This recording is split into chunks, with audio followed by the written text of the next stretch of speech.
प्रतिष्ठा के प्रकार पर चर्चा करेंगे। विषय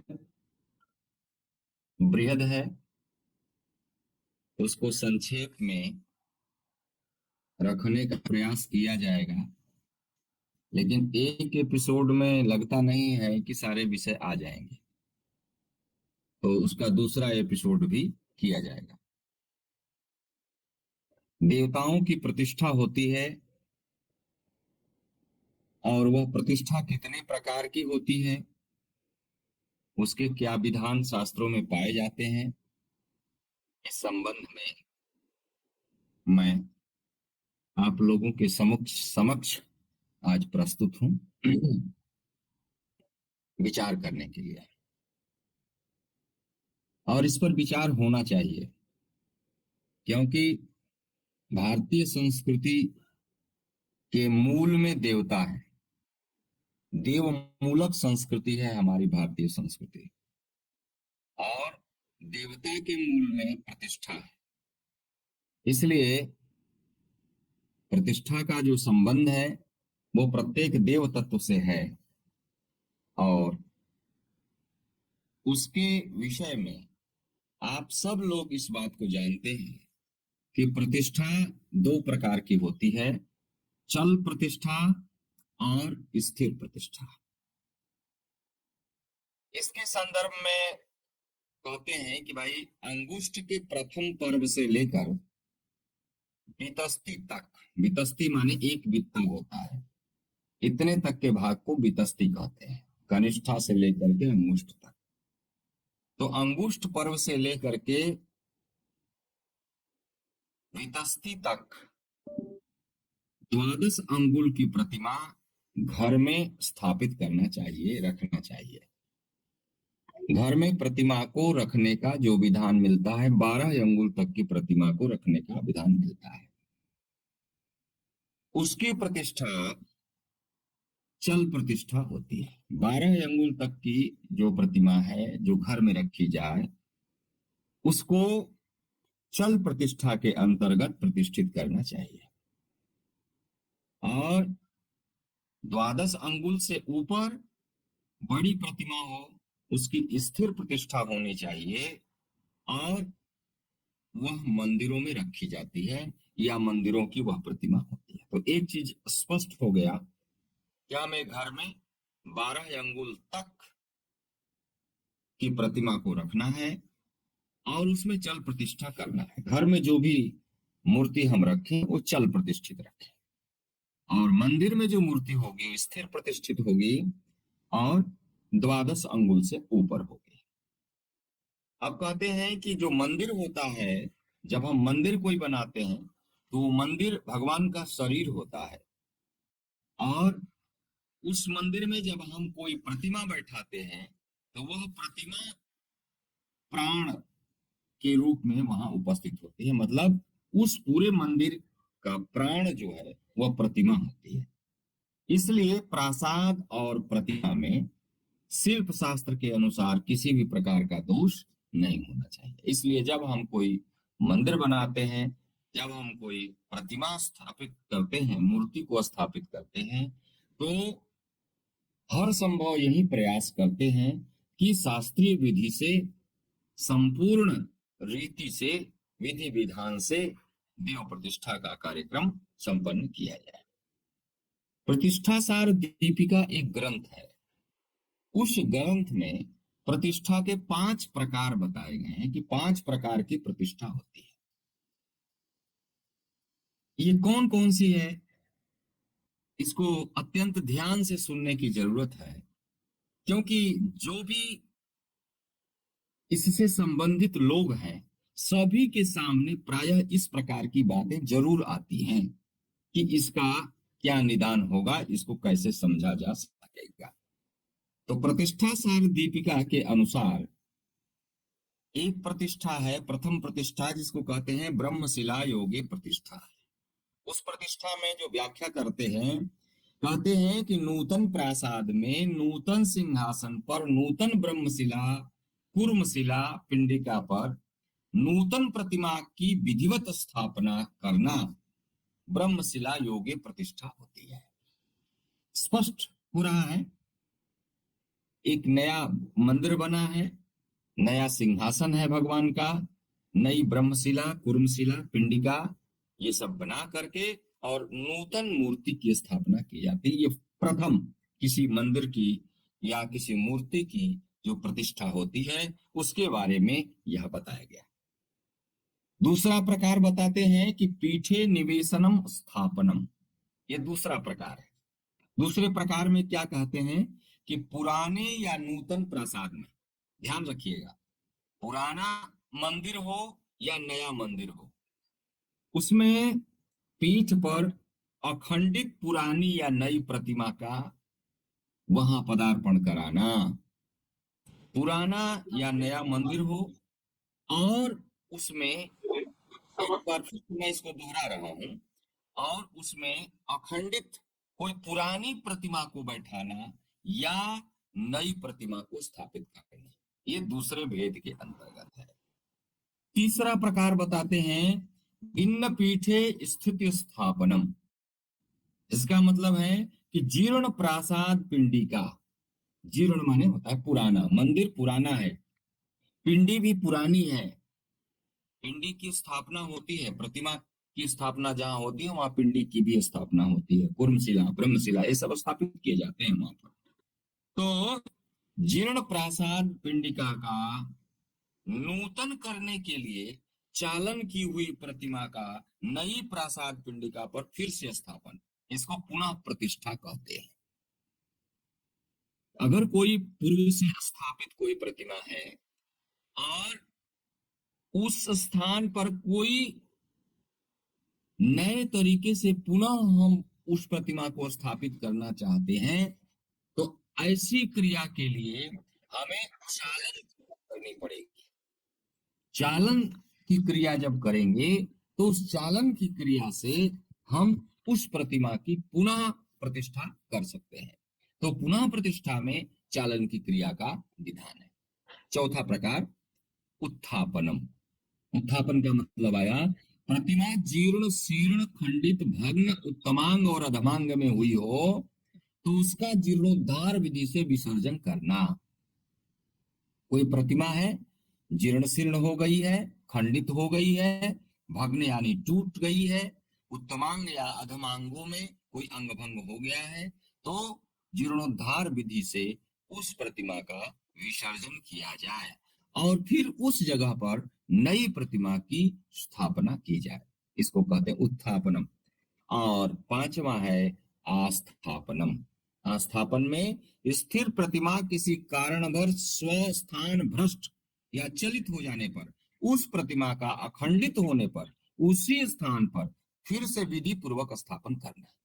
जैसे जैसे मान लीजिए शिवलिंग की कोई स्थापना किया है, अब शिवलिंग में अर्घा में भगवान शिव का लिंग संयुक्त है, अब कोई उसको हिला दिया, बाद में वो हिलने लगा तो उसमें चालन दोष आ गया, और जब चालन होने लगा, जब वो चलने लगा, तो वहां पर जो स्थिर प्रतिष्ठा हुई है उस स्थिर प्रतिष्ठा में दोष आ गया। तो कहते हैं स्व स्थान भ्रष्ट चलित हो जाने के बाद जो निश्चित रूप से जो स्थान है उस स्थान से जरा सा भी इधर उधर जो प्रतिमाएं होने लगती हैं लेकिन वो अखंडित है, कहीं से टूटी फूटी नहीं है, तो फिर से विधि पूर्वक उनकी स्थापना की जाए। इस प्रकार से ये प्रतिष्ठा के 5 भेद हुए।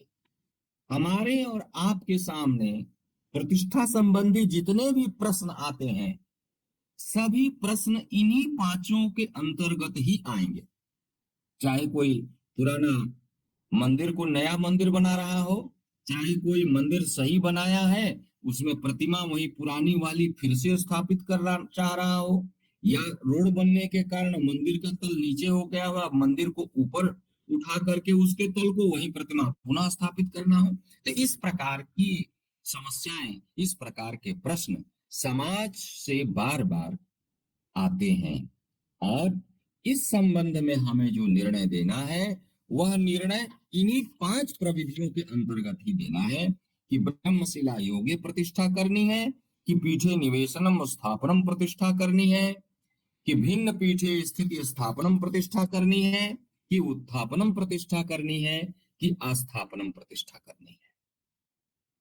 अब प्रतिमा के कितने प्रकार होते हैं, प्रतिमाएं किस किस रूप में हम स्वीकार कर सकते हैं या उनको प्रतिष्ठित किया जा सकता है, इस संदर्भ में जब हम ग्रंथों को देखते हैं तो वहां लिखते हैं कि मत्स्य पुराण में इसका वर्णन करते हैं कि सौवर्णी राजती वापी ताम्री रत्नमयी तथा शैली दारुमयी वापी लोह शंखमयी तथा अंगुष्ठ परवाद आरभ्य वितस्तिम यावदेव तु गृहेषु प्रतिमा कार्या नाधिका सस्यते बुधैः।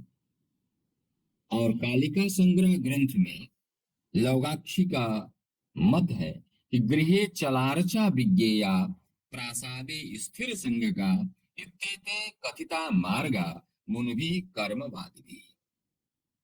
जिसकी चर्चा मैंने अभी किया कि घर में चल प्रतिष्ठा वाली मूर्ति या प्रतिमा रखनी चाहिए और प्रासाद में स्थिर प्रतिष्ठा वाली मूर्ति या प्रतिमा या पिंडी चाहे तो आप रख सकते हैं। प्रतिमा आप सोने की बना सकते हैं, चांदी की बना सकते हैं, तांबे की बना सकते हैं, नीलम स्फटिक माणिक्य हीरा इत्यादि रत्नों की बना सकते हैं, दृढ़ शिला की बना सकते हैं, पत्थर की, दृढ़ काष्ठ की बना सकते हैं, पोपल काष्ठ की नहीं। काष्ठ भी दो प्रकार के होते हैं, तो उसमें दृढ़ काष्ठ को ही प्रतिमा में स्वीकार किया है, जैसे शीशम इत्यादि को प्रतिमा में स्वीकार किया है। काष्ठ के जैसे हनुमान जी बनते, इस समय हनुमान जी की उपासना में काष्ठ जो है वो प्रयोग में आता है, तो काष्ठ के हनुमान जी बनते हैं, तो वो शीशम के वृक्ष के जो है वो स्वीकार किए जाते हैं। इसी तरीके से दृढ़ जो है वह स्वीकार किया जाएगा, दृढ़ वृक्ष का। पंच धातु के रस से बनाई गई अखंड मूर्ति, उसको भी स्वीकार किया गया है। तो इस प्रकार से 7 प्रकार की प्रतिमा का विधान किया गया। आप सोने की, चांदी की, तांबे की, नीलम इत्यादि रत्नों की, दृढ़ शिला की, दृढ़ काष्ठ की और पंच धातु के रस की यानी पंच धातु से प्रतिमाएं बनाई जा सकती हैं। तो 7 प्रकार की प्रतिमाओं का वर्णन मिलता है। और कहते हैं कि भाई सूर्य, अग्नि, दीप चित्र, दीप चित्र माने एक जलते हुए दीपक का चित्र, स्थंडिल और वेदी पर भी देवता की पूजा का विधान है। देवता की पूजा का विधान जैसे सूर्य का साक्षात आप कर सकते हैं, अग्नि, दीप चित्र का भी कर सकते हैं, स्थंडिल पर भी, स्थंडिल माने चौकोर वेदी बना करके, जैसे घर में आप लोग सब लोग जानते हैं, हम लोगों के यहाँ बनारस के क्षेत्र में प्रायः यह देखने को भाई देवखुर है, तो उसमें क्या करते हैं कि घर में ही एक ऊंचा सा स्थान बना देते हैं, वेदी बना देते हैं, स्थंडिल बना देते हैं। अब उसी के यहाँ जा करके अगरबत्ती धूप या पुष्प ले जा करके चढ़ाते हैं। तब कोई कहेगा कि यहाँ तो प्रतिमा है नहीं, तो यहाँ कैसे इनकी पूजा की जा सकती है। तो प्राचीन काल से ये परंपरा चली आ रही है। हम लोगों के कुल देवता होते हैं, तो कुल देवता की स्थापना के लिए घरों में लोग एक छोटी सी चौकोर वेदी या वहां मिट्टी का ढूहा टाइप का, पिंडी टाइप का लोग बना देते थे और उसकी पूजा हमारे पूर्वज किया करते थे। तो उसका भी विधान शास्त्रों में मिलता है। इसलिए वह भी पूजा यानी कुल देवता की पूजा अवश्य हमारे द्वारा की जानी चाहिए। आज हम लोगों के यहाँ एक समस्या उत्पन्न हो रही है कि हम कुल देवता के बारे में कम जान रहे हैं। हमें अपने घर में जो बुजुर्ग हैं, बूढ़ी माता हो, पिताजी हो, दादाजी हो, उनसे अपने कुल देवताओं के नाम जरूर लिख लेना चाहिए और उन कुल देवताओं को कभी उत्सव के अवसर पर जब कोई हवन इत्यादि होता हो तो उनको भी आहुतियां अवश्य प्रदान करना चाहिए, क्योंकि वो कुल देवता कुल की वृद्धि में अत्यंत सहायक होते हैं। किस स्थान पर, प्रासाद माने मंदिर, मंदिर किस स्थान पर बनाया जाए, इसका निर्धारण हम कैसे करें, इस संदर्भ में जो विचार किया गया है वह विचार ये है कि जिस भूमि में 1 हाथ गड्ढा खोदने के बाद उसमें पानी भर दिया जाए और वह पानी टिक जाए, अर्थात वह पानी जल्दी समाप्त न हो या वह भूमि तुरंत न सूख जाए, तो ऐसे स्थान पर प्रासाद का निर्माण किया जा सकता है। या गड्ढा खोद करके और पुनः उसको भरा जाए उसी मिट्टी से, तो वह मिट्टी उस गड्ढे को भरने के लिए पर्याप्त हो। यदि ऐसी स्थिति बने, तो इस स्थिति में उस स्थान को मंदिर के लिए उपयुक्त समझा जाना चाहिए। भूमि के गंध से भी उस मंदिर की भूमि का परीक्षण किया जा सकता है। वहां क्या लिखते हैं? वहां लिखते हैं कि भूमि का गंध रक्त, मांस, मूत्र, पुरुष आदि युक्त नहीं होना चाहिए। यदि ऐसी गंध आती हो तो उस स्थान पर मंदिर नहीं बनाना चाहिए। केश, भस्म, धान का भूसा, पत्थर, हड्डी या कोई भी प्राणी का अस्थिपंजर उस स्थान में नहीं होना चाहिए। मतलब यह है कि जहां हमें मंदिर बनाना है, सबसे पहले आवश्यकता अनुरूप उस पूरी भूमि को खोदना है और पूरी भूमि को खोद करके देखना है। यदि उसमें हड्डी इत्यादि हो, तब उस भूमि को अशुद्ध माना जाए, और यदि ये सब कुछ न हो तो उस स्थान पर प्रासाद का निर्माण किया जा सकता है। इसके साथ ही प्रासाद में प्रधान द्वार और दिशा का विचार किया गया है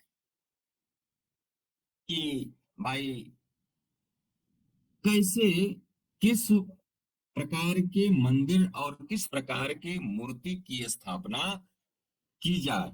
जैसे विष्णु की प्रतिमा गांव की ओर दृष्टि वाली होनी चाहिए। विष्णु की प्रतिमा अगर किसी मंदिर में स्थापित की जाती है, तो उसकी दृष्टि गांव की ओर यदि हो, तो उसको अत्यंत सुंदर, अच्छा माना जाएगा, उत्तम माना जाएगा। शिव की प्रतिमा गांव के बाहर वाली दृष्टि वाली हो। सामान्य तौर से पूर्व या पश्चिमाभिमुख या उत्तराभिमुख प्रासाद करना सर्वसम्मत है। और उग्र देवताओं का जो मंदिर होता है वह दक्षिणाभिमुख होता है, इसलिए दक्षिणाभिमुख भी मंदिर बनाए जा सकते हैं। यह दृष्टि वहां पर हमें मिलती है।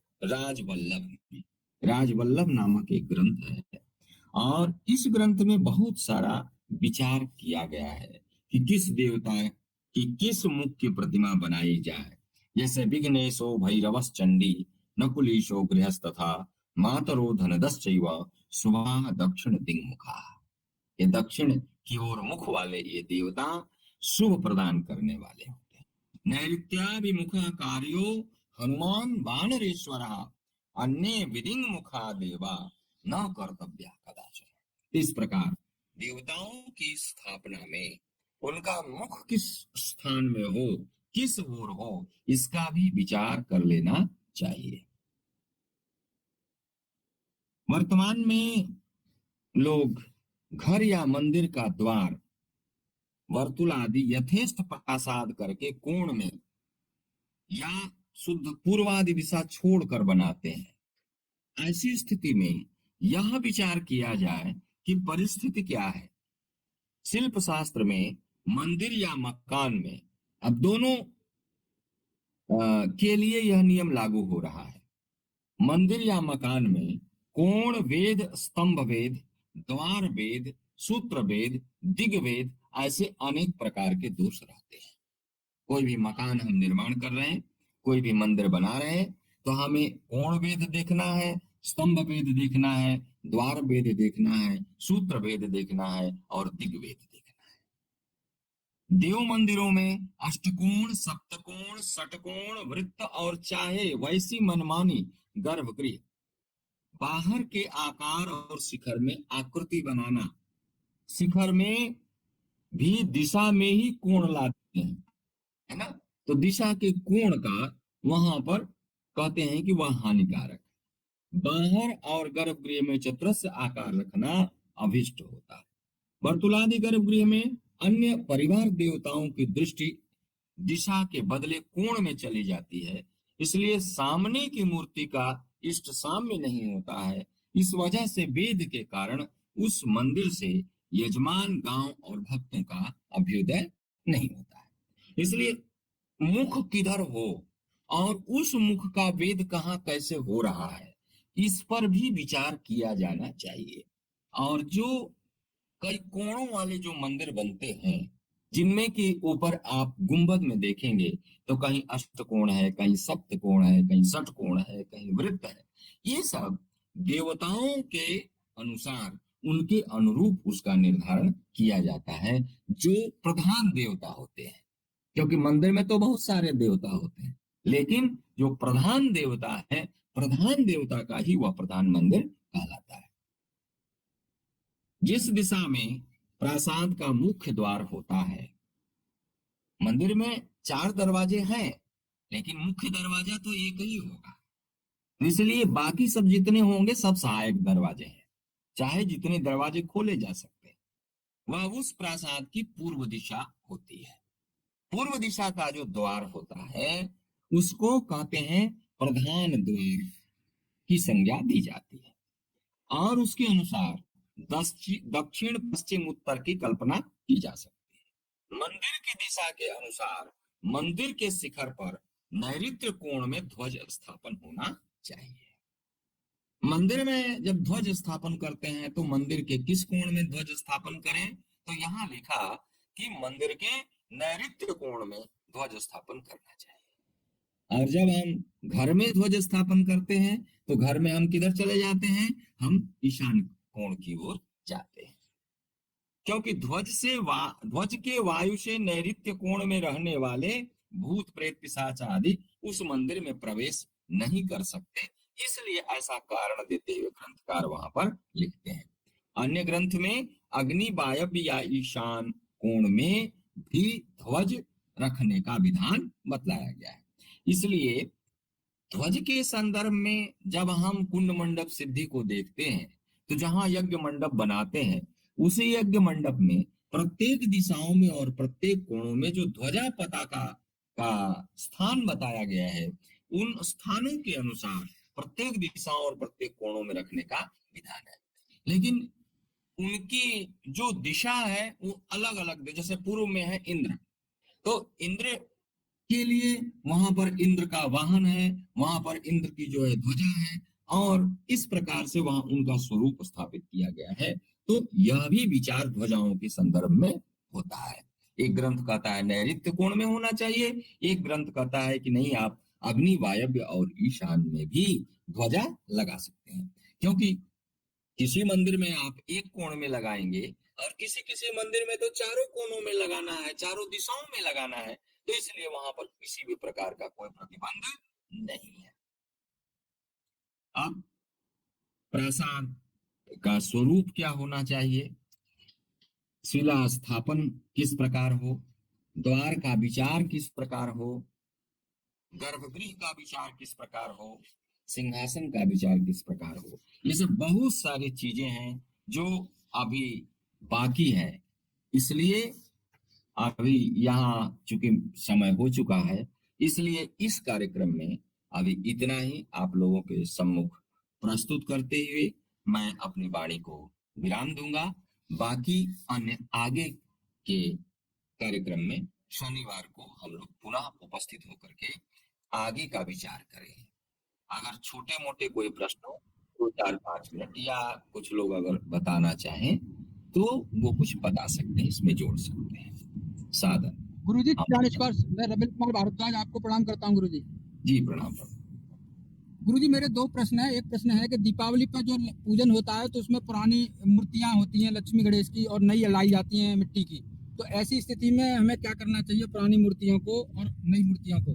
और हाँ। कुछ विद्वान कहते हैं कि मिट्टी की मूर्ति की जो लाइफ होती है पूजन करने योग्य वो 1 वर्ष होती है, चित्र की पूजा 1 दिन की होती है, ऐसा कहीं कहीं विधान है। स्वर्ण की एक आयु बताई गई है और चांदी की आयु बताई है, उस पर भी प्रकाश डालिए।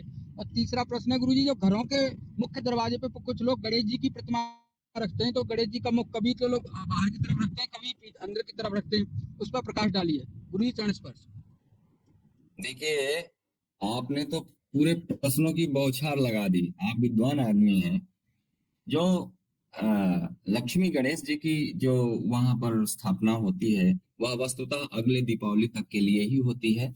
इसलिए दीपावली में जो देवता का पूजन है वह साल भर तक ही मान्य है। इसलिए अगली बार वह स्वयं मूर्ति जो है वो विसर्जित हो जानी चाहिए और पुनः द्वितीय मूर्ति वहां स्थापित की जानी चाहिए, जो होता है लोक में यही होता है, इसलिए उसमें कोई दो भेद नहीं है।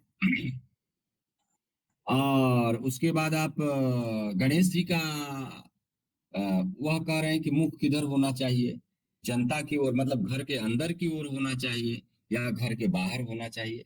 इसमें दोनों प्रकार के मत मिलते हैं। कुछ लोग तो बाहर मुख वाले भी गणेश जी लगा देते हैं और अंदर भी लगा देते हैं, मतलब दीवार के इस साइड में इस ओर और उस साइड में उस ओर, तो इस तरह वो अंदर बाहर दोनों ऐसी व्यवस्था करते हैं। लेकिन इसमें ऐसा कोई निर्देश नहीं है कि जिसमें मना किया गया हो, है ना, कि उससे जो है नुकसान होता है। और क्या प्रश्न था आपका? एक और प्रश्न था कोई, और अभी गुरु जी दो प्रश्न भाई। था कि चित्र की जो पूजा होती है वो एक दिन की लाइफ होती है, क्या ये बात सत्य है? चित्र की पूजा की लाइफ के एक दिन की होती है ऐसी कोई बात नहीं है। चित्र की पूजा का विधान है और चित्र की पूजा आप जो है वो अधिक से अधिक समय तक कर सकते हैं। एक दिन के लिए कहीं कोई विधान नहीं, ठीक है ना, ऐसा कुछ नहीं लिखा गया है। हाँ, आप गुरु चाहे जी ये भी तो आप विसर्जन कर सकते हैं और नया चित्र वहां लगा सकते हैं, लेकिन उसमें गुरु जी चित्र ये में भी भी कई प्रकार की विधि आती है। जैसे चित्र आप थाली में स्वयं बनाते हैं, एक पूजन होता है, जैसे चित्र जो है वो थाली में बनाया जाता है, जैसे संतान गोपाल आदि का जो अनुष्ठान होता है, तो उसमें थाली में ही चित्र बनाने का विधान है और बाद में उसी को प्रसाद के रूप में वो संतति को प्रदान करने का विधान है। तो ऐसे जो काम्य अनुष्ठान है, उन कुछ अनुष्ठानों में कुछ जगहों पर चित्रों को उसी दिन बनाया जाता है और प्रसाद के रूप में सायंकाल दे दिया जाता है, ठीक है ना। लेकिन अगर कहीं दूसरी जगह पे आप चित्र बनाते हैं, मेरी बात आप समझ रहे होंगे, जी किसी गुरु जी। थाली में मक्खन चारों ओर लगा दिया, उसमें एक भगवान का चित्र बना दिया, उसकी पूजा किया, सायंकाल में वह दंपति को प्रसाद के लिए दे दिया गया। तो ऐसे अनुष्ठान होते हैं। ऐसे अनुष्ठानों में एक दिन का वो चित्र होता है और कहीं कहीं चित्र बना करके हम जो है लगातार कई दिनों तक वर्षों तक उपासना पूजा करते हैं, तो उसके पूजन का अलग विधान है।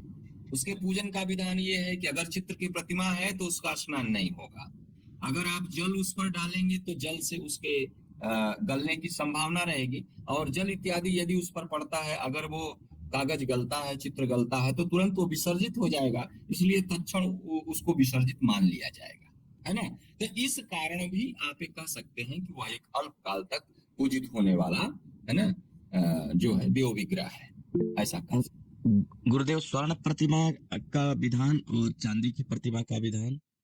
हाँ, स्वर्ण प्रतिमा और चांदी की प्रतिमा का विधान है। स्वर्ण तो सर्वोत्तम है, स्वर्ण की प्रतिमा तो सबसे उत्कृष्ट है, तो इसलिए इसका विधान है।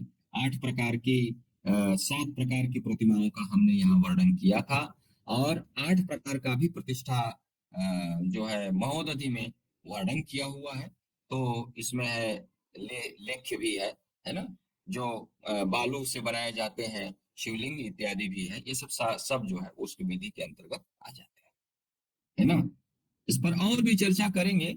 विषय अत्यंत ही ज्ञानवर्धक है और गंभीर है और इससे संबंधित और भी बहुत सारे प्रश्न और बहुत सारी जिज्ञासाएं और बहुत सारे उत्तर आप लोगों के बहुत पास। गुरुदेव, बहुत रोचक विषय है ये हाँ, और बहुत ही आज का ये विषय अत्यंत रोचक है। प्रणाम गुरु जी। भैया ऐसा है कि मुझे रिकॉर्डिंग करना आता नहीं है। ओ, अब आप लोगों में से ही कोई महापुरुष अगर करके मुझे भेज देते हैं तो मैं उसे डाल देता हूँ। तो अगर मुझे हाँ हाँ हाँ उनकी कृपा नहीं होती है तो फिर मैं अब उसमें उतना कुछ हमें विधि विधान नहीं मालूम है। कोई तो कोई महापुरुष अगर किए होंगे करके डाल देंगे तो जरूर मैं भेज दूंगा। विजय धन्यवाद। जी, आपका माइक म्यूट में है, अनम्यूट करिए तब बोलिए।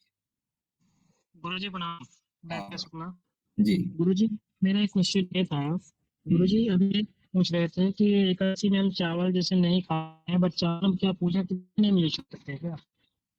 वहां पे एकादशी में जौ का प्रयोग करने के लिए लिखा है, चावल के स्थान पर जी जौ जी का प्रयोग, जौ को चढ़ाने के लिए लिखा है ना। जी गुरुजी। जी, चावल नहीं। चावल नहीं, चावल नहीं चढ़ेगा, जौ चढ़ेगा। जी बिल्कुल। थैंक गुरुजी दंडवत प्रणाम। जी प्रणाम प्रणाम। गुरुजी अभी आप जब अपना व्याख्यान दे रहे थे तो उस समय आपने कुल देवता के विषय में बताया कि हमें कुल देवता के बारे में अपने घर के बड़ों से जान करके नोट कर लेना चाहिए। तो अभी जिनको नहीं पता है मान लीजिए तो उनके लिए क्या व्यवस्था है शास्त्र में कि वो कैसे जानकारी करें या अपने कुल देवता का पूजन कैसे करें वो? देखिए, वो ज्ञान तो करना उनका धर्म है, कैसे ज्ञान करें। अब प्रथम तो वो अपने गोत्र के हिसाब से अपने देवता का पहले देखें कि क्या बन रहा है, कौन से देवता बन रहे हैं। जब आप गोत्रावली देखेंगे तो जी आप गोत्र और आपके प्रवर का ज्ञान हो जाएगा, वहां पे लिखा हुआ मिल जाता है। जी तो आपका गोत्र क्या है, आपका प्रवर क्या है, आपका वेद क्या है, आपका शाखा क्या है और आपके देवता कौन है, इतना ज्ञान आपको हो जाएगा। ठीक है ना। जी तो आपके मूल देवता का ज्ञान तो आप संभव हो जाएगा, कोई दिक्कत नहीं। जी अब उसके साथ नृसिंह जी, हनुमान जी, है ना, और दुर्गा जी, ये जो है, और शंकर भगवान, है ना, और विष्णु भगवान, ये 5 देवता ऑलरेडी होते ही होते हैं सब जगह। ठीक है। जी और किसी किसी में कुछ ब्रह्म जी लोग आ जाते हैं जो पूर्वजों के द्वारा पूजित होते हैं। तो यदि कुछ आ गए हों पहले, तो उनको पूजा का स्थान दिया जा रहा हो, तो वह भी 1-2 जो भी होंगे वो जुड़ जाए। इस प्रकार से कुल संख्या जो है 7 ओत के लगभग पहुंचती है ना। जी तो आप इतना तो कम से कम 5 देवता तो आप कंफर्म रूप से अपना तैयार कर सकते हैं। यदि नहीं है तो इन्हीं 5 देवताओं के लिए आपको साल भर में 1 बार या 2 बार, जब भी विशिष्ट उत्सव होता है, कोई पूजा पाठ होता है, तो उसमें इनके नाम से आहुतियां आप डालें और अपने बच्चों को भी आप परंपरा में इसे बताएं और इस प्रक्रिया को आगे बढ़ाएं, है ना। श्री ये हनुमान जी अत्यंत और आवश्यक है और कुल के लिए बहुत जरूरी है। ठीक है ना। आचार्य जी एक बार फिर से 5 देवता का नाम बता देंगे? हनुमान जी, भगवान नरसिंह देव और भगवती, और 2 और कौन से? शंकर भगवान जी और विष्णु भगवान, जी ये 5 देवता होते हैं। अब इसी में से कोई एक देवता आपके वेद के अनुसार हो सकते हैं या जी अलग हो सकते हैं, वह आपके गोत्र आपका जो होगा उससे आप उसको पकड़ लेंगे। तो अगर अपना गोत्र, अपना प्रवर, अपना वेद, अपनी शाखा और अपने देवता, इतनी चीजों का ज्ञान हमें होना ही चाहिए। और जी प्राचीन काल में मैं आपको एक बात बताऊं, लोग कहते भाई कि आप क्या है, तो कह रहे हैं मैं ब्राह्मण हूँ। तो ठीक है, अपना प्रवर बताइए, अपने अपने देवता का नाम बताइए, अपनी शाखा बताइए। तो ऐसे लोग परीक्षण किया करते थे। जैसे साधु जी लोगों में अभी आज कोई जाके साधु बन जाए, तो साधु बन जाए तो खाली कह देगा कि मैं साधु हूं, तो इससे काम नहीं चलता। और फिर वो साधु लोग पूरा पूछते हैं कि तुम्हारी गुरु परंपरा क्या है, तुम किस संप्रदाय से आए, कैसे तुम्हारा अखाड़ा बना, क्या बना।